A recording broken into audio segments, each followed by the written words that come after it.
this patient was referred to me for endodontic treatment of tooth number 20. As you can see, decay into the pulp, periapical relucency. There was buccal swelling also associated with the tooth. Be careful with the mental foramen right there and mental nerve. You don't want to get sealer, gutta percha, all that stuff on here. And here's the post-op, so take a look here.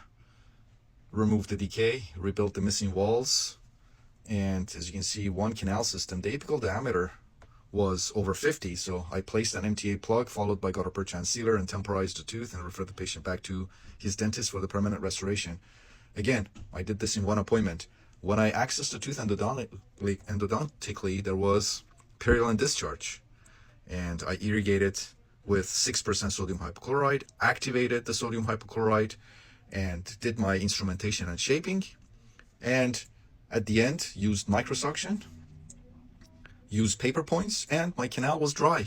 There was no discharge. The discharge had stopped, so didn't need to place calcium hydroxide. There's no reason. Again, I showed you God knows hundreds of cases. I have over 2,000 videos posted right now, and on my Instagram, TikTok, and YouTube, over 2,000. Anyways, showing you that to visit endodontics or endodontic retreatment is not necessary if your canals are dry, and that was the case. I checked with sterile paper points taken to working length, removed them, looked at them, examined them.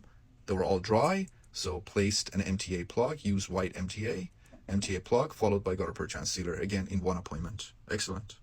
Now, some of you ask me, why do you use MTA? Why do you use MTA plug? Well, my rule of thumb is when my apical diameter is 50 or more, and it's possible, I use an MTA plug. MTA gives me a better apical seal versus gutta percha and sealer. It gives me a better apical seal.